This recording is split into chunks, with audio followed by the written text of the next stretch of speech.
Y para ello vamos a iniciar el panel de este día martes 14 de octubre. La música ya lo indica. Le vamos a dar la bienvenida a José Francisco Lagos, director ejecutivo del Instituto Res Pública. José Francisco, ¿qué tal? ¿Cómo va la semana? Muy bien, muchas gracias por la invitación. Gracias a ti por estar acá. Y Danilo Herrera, cientista político. Danilo, ¿cómo estás? Muy bien, muchas gracias por la invitación. ¿Cómo veían estos primeros minutos del presidente de la República en ENADE pese a las intermitencias? Danilo. Sí, o sea, técnicamente yo hubiese recomendado que mandara un video. Sí, ¿verdad? Sí, no, Nos aseguramos que esto no pasara. Pero está bien, la visita del presidente habla del jefe de Estado con otro jefe de Estado, con alguien relevante en la política, no sé si en la política nacional, pero sí en la política mundial como el Papa, y bienvenida ese diálogo. Sí, ¿tú cómo lo ves, José Francisco? Lo que alcanzamos a escuchar, también no hubiese preferido un video grabado. O que funcione en la transmisión. Bueno, nos pasa pero de repente también con las entrevistas por Zoom. Así que se agradece que estén acá. Ese es el problema. Pero a ver, a mí me parece que iba en la línea como un discurso muy institucional, pero siempre el presidente en este tipo de actos tiene algunas salidas por Algo ahí. deja. Algo deja. De hecho, no me acuerdo si fue en Enagro o en una ENADE, donde atacó duramente a la prensa, no sé si se acuerdan, pero cuando atacó directamente a La Tercera y al Mercurio. Entonces, de hecho, eso, incluso la Asociación Mundial de Prensa criticó esa declaración, así que yo también esperaba con que críticas a los gremios empresariales, a diferentes gremios en años anteriores. No sé si recuerdan alguna en particular. Bueno, emplazó a algunos empresarios. ¿Se acuerdan de este discurso de Lux, más Craig, menos... No me acuerdo de otro apellido, pero era como haciendo diferencia entre la familia de los Luxich? También era un discurso hecho en una inauguración de una inversión de los Luxich, así que... Y en ese sentido, Danilo, como cientista político y pensando en lo que decía José Francisco, analizando que el presidente en años anteriores siempre ha dejado como alguna cuña o alguna idea que queda dando vuelta varias semanas y que genera debate político. En este contexto de elecciones presidenciales a la vuelta de la esquina, ¿tú crees que alguna declaración pueda ir en esa línea, pensando en lo que pasó en la cadena nacional de hace algunas semanas atrás? Yo le recomendaría al presidente que, lo que escuchamos es un jefe de Estado de tomo y lomo al que no creo que alguien le pueda hacer alguna crítica, al menos el discurso que escuchamos. Está haciendo un jefe de Estado... Era el inicio igual. Haciendo su discurso. Claro, pero es lo que podemos evaluar. Pero yo le recomendaría al presidente no meterse en la carrera presidencial como lo han hecho todos los otros presidentes desde el retorno a la democracia a la fecha. ¿Y como lo hizo también en la cadena nacional? No, yo creo que eso fue un error del presidente, pero yo supongo que aprenderá y no... Si quieren nos metemos en el fondo del problema, que es que nadie ha podido explicar, ni José Antonio Kast ni nadie ha podido explicar los 6.000 millones de dólares que quiere recortar. No sabemos si va a recortar derechos sociales o no, y esa fue la crítica del presidente. A mí me parece que hay que cuidar el rol de presidente.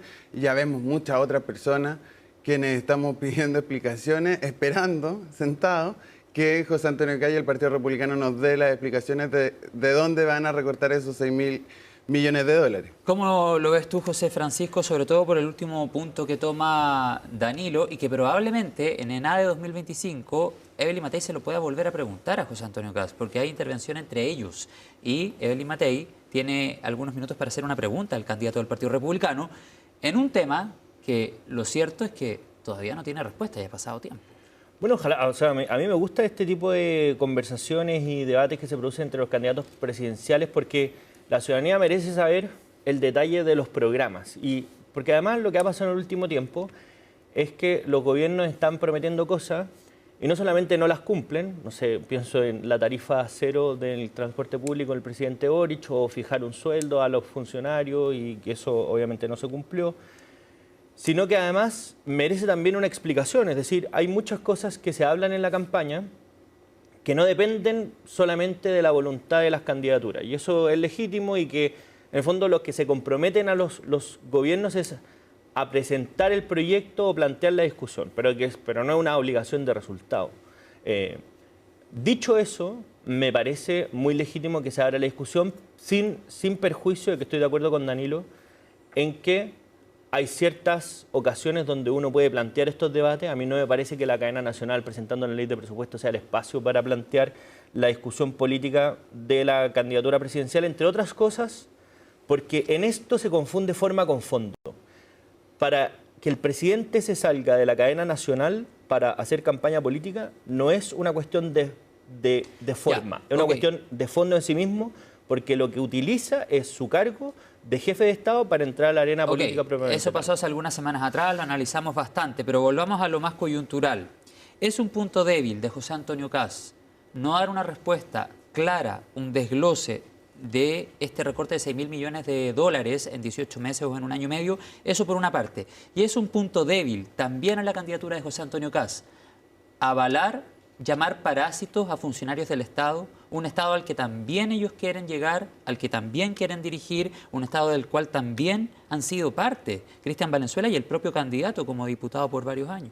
Yo haría dos distinciones. Lo primero es que a mí me parece insuficiente la respuesta de los 6.000 millones de dólares, aunque estoy de acuerdo en que es un deber moral no seguir endeudando a las próximas generaciones como lo estamos haciendo en el último tiempo. Es decir, cuando nosotros fijamos un presupuesto con un déficit estructural, lo que estamos haciendo es que las próximas generaciones paguen lo que estamos gastando hoy día. Sin preguntarles, ellos no están siendo parte de la decisión democrática, ni siquiera eligieron al Congreso que va a tomar esa decisión, ni siquiera eligieron al gobierno, y lo que estamos haciendo año a año, no planteando una reducción del gasto fiscal, es básicamente eso, comprometiendo gasto futuro por gastar ahora, y eso evidentemente respecto a personas que ni siquiera participaron de esa decisión. Danilo, hablemos de particularmente el calificativo parásito y de la no explicación de los 6.000 millones. ¿Cómo lo has visto? Y si consideras que puede terminar siendo un flanco comunicacional, un punto débil de la candidatura del Republicano. A ver, yo creo que el flanco comunicacional es de los 6.000 millones de dólares. No existe explicación, nadie ha podido explicar esto. Queremos saber, o yo quiero saber personalmente si le van a quién le van a recortar derechos, si no van a financiar a especialistas en los SFAM, si van a haber menos profesores en la escuela, si van a haber, si no van a haber bono marzo, no sabemos. ¿Pero solo en eso no sabemos, el Estado? no sabemos. ¿Solo en eso y ahora voy a los parásitos, hablando de esto. Entonces, y como estaba esta es una hipótesis, como estaba este problema para José Antonio Kast, va y aumenta el doble en la estrategia comunicacional y saca esta columna su asesor comunicacional, que entre paréntesis yo creo que cuando los asesores son noticias es un problema para los asesorados, digamos. Debería estar haciendo noticia el candidato con sus propuestas. Pero ok, hablemos de los parásitos de Cristian Valenzuela. Cristian Valenzuela calificó de parásitos a los funcionarios públicos. No hizo ninguna distinción. No hizo ninguna distinción con el profesor de tu hijo en la escuela, no hizo ninguna distinción con la matrona en el CESFAM, no hizo ninguna distinción.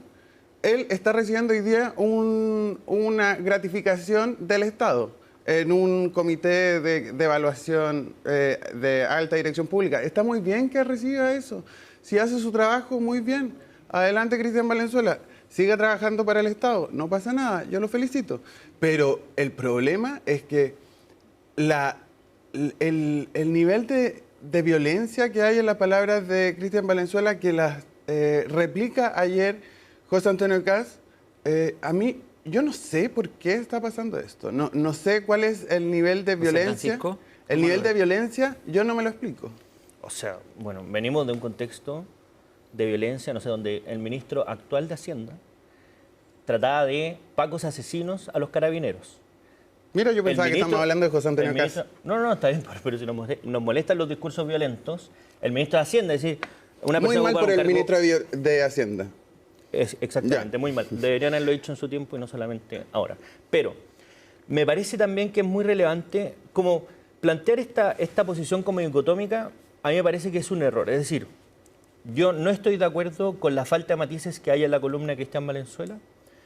Creo que no todos los funcionarios del Estado son parásitos. Me parece que no es lo que piensa él, además porque hoy día en un programa de radio de hecho lo está explicando, pero en la columna misma no están los matices ¿Debiese suficientes. rectificar, pedir disculpas, como han salido voces políticas a señalarlo, incluso desde un sector de la oposición? Sí, o complementar su respuesta, porque al final uno ¿qué puede plantear? Que en el Estado hoy día la realidad de las cosas es que no no hacerse cargo de lo que está pasando en materias que son sensibles para la ciudadanía y decir esto se trata de afectar un derecho social o afectar gasto social y por tanto es intocable, me parece que es un error. Un error a tal punto que, solo para poner un ejemplo, pero la Contraloría denunció que 250 ginecólogos presentaron licencias médicas mientras recibían partos o atendían partos en clínicas privadas.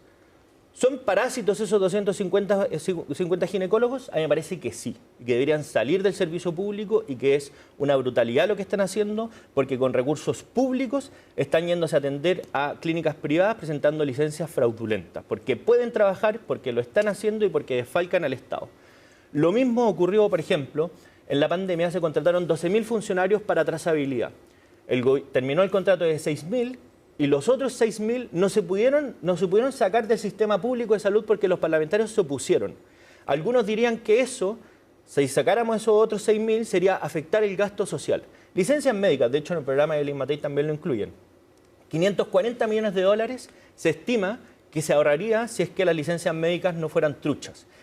540 millones de dólares que hoy día están en gastos asignados a salud. Si nosotros bajáramos esos 540 millones de dólares, algunos dirían que estamos bajando el gasto social y afectando derechos sociales. Sí, te entiendo el punto, pero pareciera, al menos al leer la columna, que es mucho más genérico el análisis que hace Cristian Valenzuela y que, podríamos decirlo en términos coloquiales, mete a todos en el mismo saco, habiendo un montón de funcionarios públicos que sí hacen su pega. Otro tema que también se le ha cuestionado es el tema de las cifras. Cuando se habla de 100.000 funcionarios públicos, lo que es falso completamente. Hay que considerar que dentro de ese porcentaje hay un montón de funcionarios que dependen de municipalidades donde no hay una dependencia directa para nada de una administración central. Y también se cuentan los trabajadores que pasaron de como funcionario municipal a funcionario de un servicio local de educación pública, claro, que son muchísimos y por eso esa cifra inventada se infla tanto. Entonces, en ese sentido... O sea, no inventa desde el INE, porque una cosa es el neto al final, es el neto, porque todos los años... Porque el neto son 7.000 funcionarios. ¿Tú crees que este gobierno contrató a 100.000 funcionarios públicos? 90.000 se estima. No, 90.000 porque... Son 9.000. Para la gente que está en la casa porque son 9.000 es el neto, porque cada año salen 20.000 funcionarios públicos porque jubilan, porque salen. O retiro, claro. Sí, una cosa es el neto, pero este gobierno contrató 90.000. El punto es que yo estoy de acuerdo con Danilo en cuando dice, oye, ojo con la contratación porque de las municipalidades pasaron a los SLEP. El punto es que uno razonablemente diría, bueno, entonces la municipalidad debería haber bajado proporcionalmente esos funcionarios. Y la verdad es que las municipalidades a la vez aumentaron y de ahí sale la cifra de los 100.000 netos, no en absoluto, sino que son netos. Entonces, estamos sumando cosas cuando finalmente no solamente el Estado central tiene o el gobierno central tiene problemas, sino que también en la municipalidad. Danilo, la última intervención porque tenemos que ir a una pausa. A mí me gustaría saber, como no sabemos cómo se van a recortar los 6.000 millones de dólares, todavía no hay explicación al respecto, me gustaría saber cómo lo va a hacer Cristian Valenzuela cuando, si es que llega, yo supongo que va a perder la elección José Antonio Kast, pero si es que llega al gobierno, ¿cómo él va a definir quién es parásito y quién no? Porque amenazó también José Antonio Kast una auditoría que no sabemos cuánto cuesta tampoco, escritorio por escritorio. Imagínate cuánto va a costar eso, una auditoría externa, ni siquiera la Contraloría. La Contraloría tiene un presupuesto enorme, quizás debería ser más, pero no alcanza a auditar todos los escritorios del servicio público. Veamos cuánto cuesta esa auditoría que promete. Pero yo quiero saber, esta cacería de brujas que quiere Cristian Valenzuela y José Antonio Kast, el candidato de ultraderecha, ¿quién va a definir? Ellos van a definir quién es parásito y quién no. Ellos van a definir si tu ginecólogo es un parásito o no es un parásito que te atiende en el hospital público. Ellos van a definir si el profesor de tu hijo es un parásito del servicio público. Ese es el problema. Bien, planteado el tema, lo conversamos a la vuelta de la pausa. Todo esto en medio de un discurso en el que propulsan, al menos desde la candidatura del Partido Republicano, un llamado a la unidad. ¿Cómo ayuda esto a la unidad cuando todavía hay temas sin explicar? ¿Qué dicen desde Chile Vamos? Lo vamos a conversar al regreso de la pausa en Voces del Poder de este martes 14 de octubre. Ya estamos de vuelta.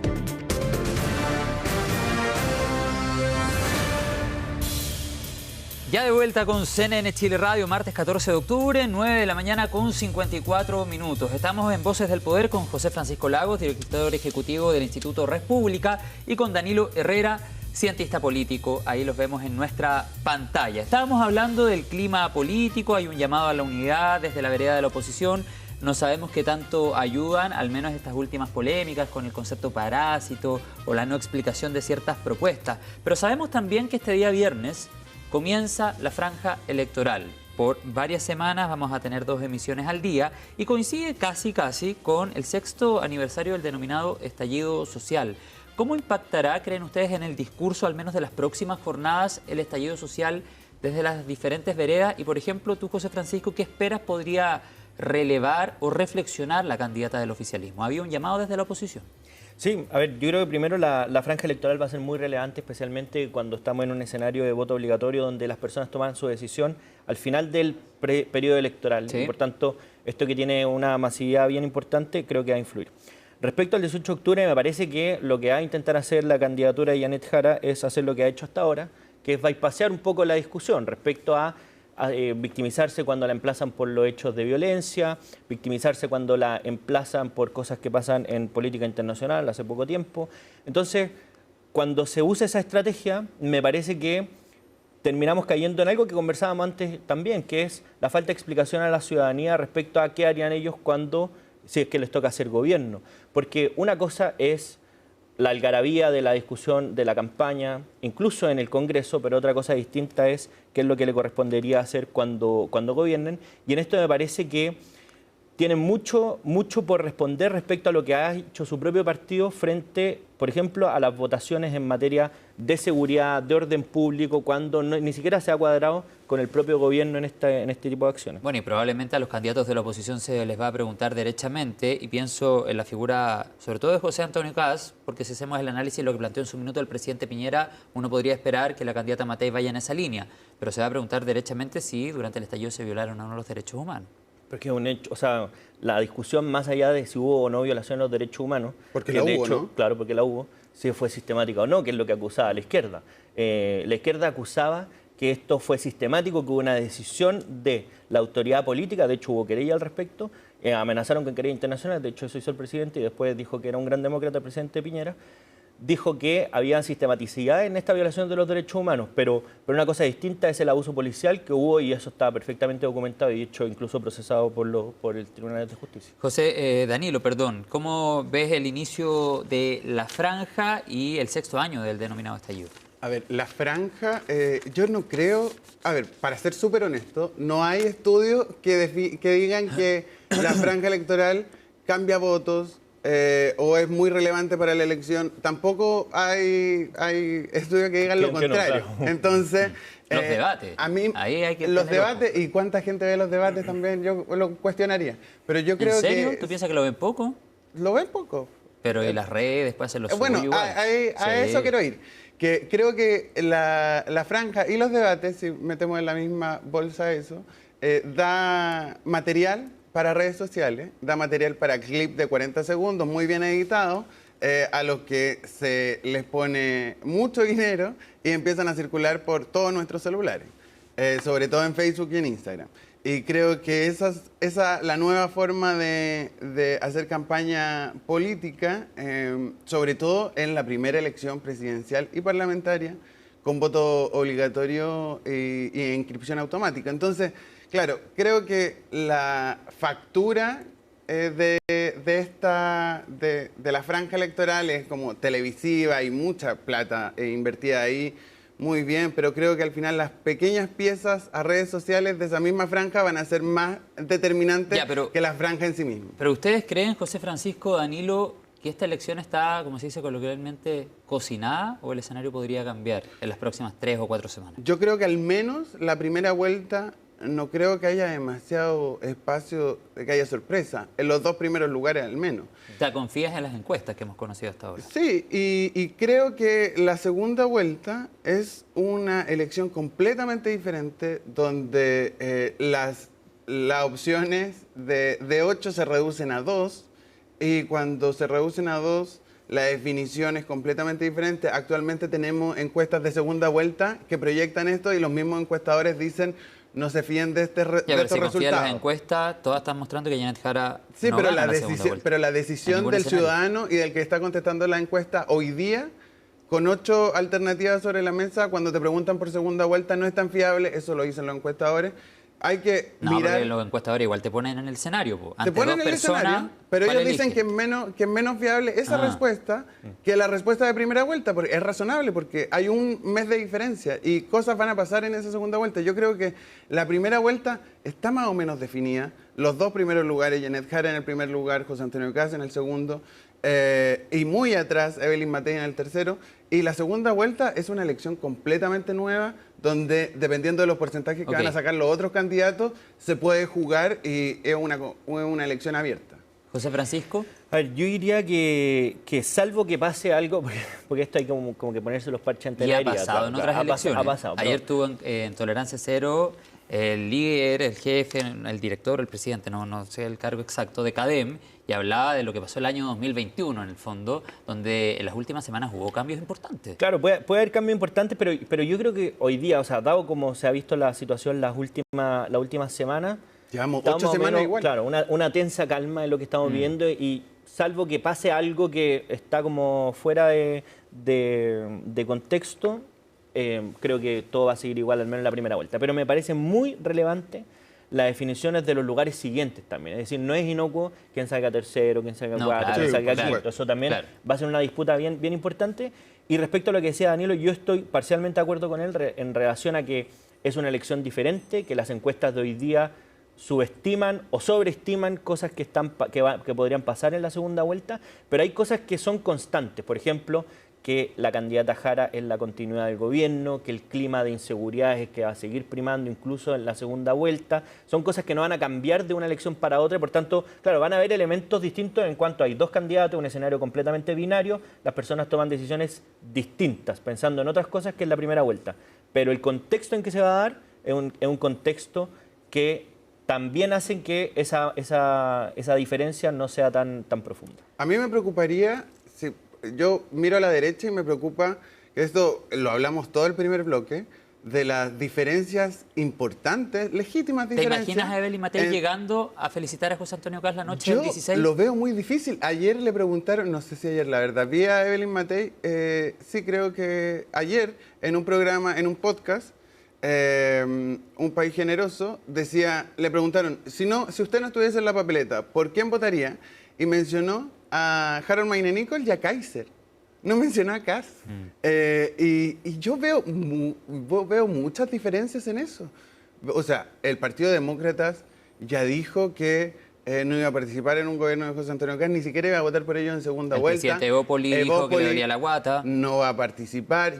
Evópoli ya votó por ellos, ya votó por José Antonio Caz en segunda vuelta, así que no me sorprendería. Pero hubo que figuras súper importantes como Ignacio Briones, por ejemplo, que públicamente dijo que no. Y que se jacta hasta el día de hoy de que no votó por José Antonio Caz en segunda vuelta. El ministro de Hacienda de la administración Piñera. Entonces, yo ahí veo diferencias y por eso creo que independiente de la caricatura oficialista, del oficialismo y Jara, creo que me parece que en la segunda vuelta pueden pasar cosas entre los otros candidatos. Yo no veo a Evelyn Matei felicitando la noche de la elección a José Antonio Caz. De verdad no la veo. No la veo por su historia, no la veo por su... Y pensar que estuvo súper desplegada con Paula Daza por José Antonio Caz en la segunda vuelta pasada, pero le preguntaron por eso el otro día y ella decía que con el tiempo, de alguna otra forma, se fue como desilusionando, como que tenía otro concepto de Caz en la elección anterior. Y es raro eso de decepcionarse porque a punta de silencios, José Antonio Caz es distinto al José Antonio Caz de hace 4 años. Hace 4 años quería eliminar el Ministerio de la Mujer, quería bajar derechos sociales, pero hoy día, a punta de silencios, ¿tú te imaginas a Evelyn Matei llegando a felicitar a Caz la noche del 16? Sí, me lo imagino. De hecho, no veo otro escenario posible. Entre otras cosas porque aquí hay un proyecto político que puede hoy día exacerbarse las diferencias, pero que en el grueso es muy similar. Es decir, el Partido Republicano y parte importante de Chile Vamos tienen el mismo diario, tienen las mismas posiciones, tienen las mismas ideas. Por ¿La tanto, UDI o todo Chile Vamos? No, Evópoli ha dicho explícitamente que no. No ha dicho explícitamente no. Yo creo que al presidente Evópoli le hace falta un omeprazol, pero aparte de eso... porque le duele la guata, entendí el chiste. Claro, bien. Lo entendió José primero antes que tú. Sí, pero ¿tú crees que todo Chile Vamos Yo creo que la gran mayoría de Chile, es que además hay que distinguir, porque una cosa es la dirigencia de los partidos y otra es cuánta ascendiente tengan la dirigencia respecto a los partidarios. Y hoy día los partidarios me parece que están mucho más mezclados que lo que esta gran diferencia entre republicanos y Chile Vamos, porque las personas se sienten cada vez menos identificadas por un proyecto político que abarca todo, como omnicomprensivo. Y las diferencias, de hecho, hay una encuesta para el ciudadano de la UDD que mide estas diferencias de semana a semana y los cambios que vemos en la ciudadanía son brutales. Pueden pasar de Janet Jara a José Antonio Kast o de Johannes Kaiser a Janet Jara de una semana para otra. Y esto pasa porque no hay un compromiso constante o una ideología como hay total desafección y eso lo demuestran muchos y eso hace que sin lugar a dudas. estos cambios entre personas que piensan parecido puedan ser mucho más fáciles. Pero más que esa afección es que hay un 3.5 millones de personas, quizás 4, quizás 5, hay diferentes mediciones de personas que no han votado por presidente de la República nunca. Sí, claro. Entonces, que no están en el eje izquierda-derecha, que no votan, que si es votante de Kast, automáticamente va a votar por Matei o Kaiser en segunda vuelta, por ejemplo.